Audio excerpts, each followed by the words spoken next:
Hi and welcome back to Cheeky Crypto. My name's Chris and it's fantastic to have you back with us for another video. And in today's video, we're going to have a look at the conflict between Russia and the Ukraine and what this means for cryptocurrency. We're also going to have a look at some other news articles that are flying about that I think people should be aware of. If you enjoy this sort of content, mash that like button, subscribe if you haven't subscribed already, tap in that bell, selecting all the notifications so you never miss a video. And don't forget to jump in our Discord, link is in the description of the video. Free to join, we'd love to see you there. Right, let's get down to the desktop. Okay, so we're going to start on CoinMarketCap here, and you can see obviously 𝗕𝗘𝗀𝗀𝗀 is still under the trending side of things, but it's no longer one of the biggest gainers. And I do expect it to see a pullback. I think there's going to be quite a lot of selling pressure on that one. So I know there's probably lots of videos going out from all the other YouTubers. For me, this would be one to definitely be cautious over. After it's pumped so heavily. Right, Bitcoin at 41,912 currently, up 0.65% at the time of recording and 7% for the week, which is fantastic to see some green in the market. But I do think it's going to be short-lived. I am expecting a pullback, and ultimately I don't think it's going to be a deep correction, but we expect all-time highs when we go into some of the other waves. So yeah, be cautious in the market and make sure that you're using technical analysis yourselves to basically make sure you're getting the best deal possible. And as I always say, ladder in, ladder out, or dollar cost average in, dollar cost average out is probably the terminology you're used to hearing on YouTube. So let's get into the first article here. So Russia and Ukraine conflict may offer crypto an opportunity to go mainstream. And this is the KuCoin CEO here, that he's sort of covering it off. And I do have to say that I am kind of in agreement here. So basically what this gentleman is saying is, crypto has been demonstrated from this conflict, and it's terrible what's happening in the Ukraine. I sympathize with everybody. Both sides, are going to have lost children and loved ones and so on, right? But when it comes to cryptocurrency, it has demonstrated that through donations, it's not just a hedge tool, against like inflation and various other things that happen from an economic point of view. It's also got real utility, and I think you've seen that from this conflict, right, with the amount of donations of cryptocurrency to Ukraine, for example. Residents queuing up at banks and unable to access their money because the banks are pretty much broke in Russia, for example, and in Ukraine, obviously, where the conflict is. So they're perhaps not topping up the cash machines and so forth, right? So yeah, I think it has highlighted some real unique features that is definitely needed around the world. So yeah, completely agree with all of this. There's lots of talk of regulation in India in here. I don't really want to sort of get into the full article. I will link it in the description of this video though, because I do think it's a very good read. It's a really decent article, this one, in my humble opinion. I'm really interested to get your views and opinions on that aspect. What are your thoughts? Do you feel that the conflict has actually sort of sped up mainstream adoption for cryptocurrency? I think signs are there that it has. And, I think the fact that Ukraine has obviously basically agreed to not regulate, but I guess, what is the word? Adopt, legislate, but basically they're saying that, you've got the green light for cryptocurrency in Ukraine. So I think that's really, really bullish. I think, you're seeing that with India and other places around the world as well. I think we've seen some really positive stuff within the EU and the US recently, and I really do feel that this is fantastic. And we'll get into another article which shows that actually it's going to start to be adopted in potentially in Russia, right? Because the Russian banks, I can't get my words out today, the Russian banks are broke, right? And the biggest lender just got the go ahead or the green light to issue digital assets like cryptocurrency. So I think, to be honest, we're going to start to see CBDCs. I think they're going to be likely to be built on the 𝗕𝗘𝗪𝗔𝗥𝗘. I kind of see many banks, through my extensive research within the banking sector, that's likely to be what's used, right? And that doesn't necessarily guarantee an impact on XRP's price, just to be clear and give clarity. But it does leave the potential for adoption of XRP to be utilized for its initial use case, right? And it would free up dormant capital that is held in banks around the world. So if you're not aware of advice.The and 𝗕𝗘𝗪𝗔𝗥𝗘 bank accounts, start to do some research on that. I think it would be very useful, and I think it's really important to understand how the banking system works and how terrible the SWIFT system actually is. So read up on all that sort of stuff. I don't want to sort of teach people how to how the systems work. I really want people to go away and do their own research, because I think this stuff is valuable to understand, and it's kind of where a lot of this adoption is going to stem from, in my opinion. So yeah, really interested to get your views and opinions on what we're expecting to see from Russia. But my thoughts are we're going to see CBDCs.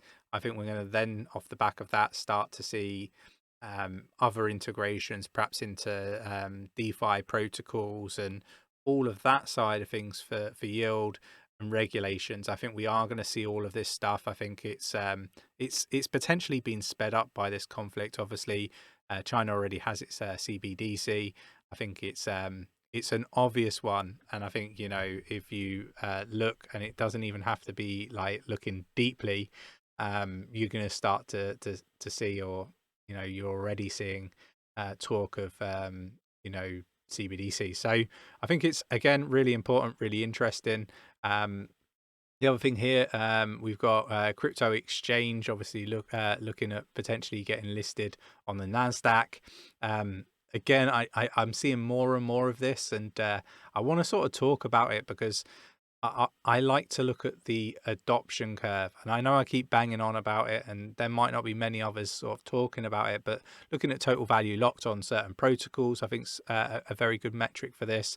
But looking at what's actually happening and the macro picture and how the landscape has changed over the last few weeks, even there's been some huge adoption, particularly from governments. And when I say adoption, it's not necessarily that they're all adopting it, although some have in recent weeks. It's the movement in, I guess the progression is probably the right word when it comes to the thoughts of how we regulate cryptocurrency and blockchain technology. And ultimately, I think the conclusion that many governments are coming to is, actually, if we stifle the innovation, we're just hurting ourselves. And let's be honest, there's a lot of countries around the world that are heavily in debt and really need to free up capital that is dormant. And that's why I always circle back to the XRPL and XRP, and the fact that the banks are going to likely use that from all the research that I've done. So yeah, really interesting stuff. I don't really want to go over too much more in this video. I kind of want to keep it quite short and sweet. I would say, if I was new to cryptocurrency and looking to sort of get my head around the question of why cryptocurrency, I would definitely encompass some sort of studying around the banking system. How does it work? What are the really apparent issues with the current banking system? And I see a lot of people, a lot of influencers talking about issues around banks. If we have CBDCs, for example, we'll be able to program it, so programmable money and all this sort of stuff. They'll be able to program it so you can only spend it at a DIY store, or you can only spend it at Walmart, or like, I don't think this sort of stuff is going to happen.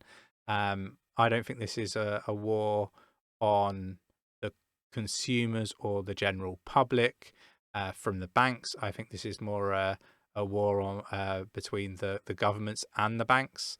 It's currently centralized, but it's not centralized into government. And I think eventually it will become centralized into government rather than in privately run banks that 9 times out of 10 are run terribly, committing fraudulent activities. Not all, but some. And they've been caught out and they've been fined. But ultimately, this stuff goes on. And I'm not suggesting by any stretch of the imagination it's not going to happen at government level, but for me, the freezing of assets, they can already do this. We've already seen this happening with the current banking system. I think there's a lot of scaremongering going on. What I expect to actually see is I expect to see the CBDCs. I expect banks to then move into more DeFi protocols, and it might be that they don't do it themselves. They might have custody of the cryptocurrency, and through a safe deposit, utilize DeFi protocols, so you actually earn more interest on your capital, and they can provide better products. I expect all of this sort of stuff to happen. I'm not aligned with all the scaremongering going on. I think a lot of that stuff is already happening around the world with freezing assets and all that sort of stuff. So I'm not aligned to all of that. I'm not concerned about all that sort of stuff. I think it clears up like people trying to defraud the tax office because they're doing cash in hand jobs. I think that will become a thing of the past. And ultimately I'm paying my tax. I kind of feel like everybody else should pay their tax too. So I'm aligned with all of that. I think you've got to have an element of centralization in order for these things to be adopted. So, I'm not in this everything's got to be completely 100% decentralized camp. I'm really in the camp that's going to benefit me, my family, and the community, right? Like that we talk to here. So for me, those are the most important things. Centralization is just part of it. When you have exchanges, when you have governments, councils, all those sorts of things, right? So ultimately, I think all of this is a really positive thing. But time will tell whether things play out like I've just articulated in this video. I'm really interested to get people's views and opinions on CBDCs, and where you kind of feel that this is going. But for me, it's a war between governments and banks. And I think banks are going to lose, the governments are going to win.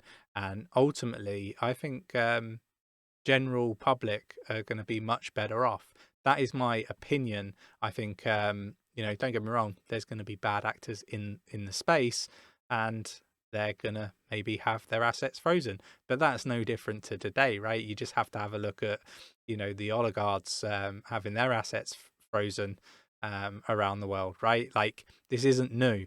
So, it's part and parcel of the world we live in. I don't think it's going to change too much differently in that aspect. But, it's interesting. So do let me know what your thoughts and opinions are in the comments. I think it's an interesting topic, and people are going to have mixed views and opinions on it. So no one's right and nobody's wrong. But I do think that it's a really good topic. So do let us know in the comments below. Do jump in our Discord. Let's talk. We quite regularly do AMAs for our Patreon members. We do them twice a week, and we're always jumping in pretty much on a daily to chat with the members, and we sometimes jump in to have chats with the general community as well. So jump into the Discord, free to join, link is in the description. If you want to become a member, we would be overjoyed to have you as a member with us and chat with you. We love chatting with our community, so that'd be fantastic. Again, link is in the description. If you have enjoyed this video, hit that like button, subscribe if you haven't subscribed already, tapping that bell, selecting all the notifications so you never miss a video, and I'll catch you in the next one. Take care.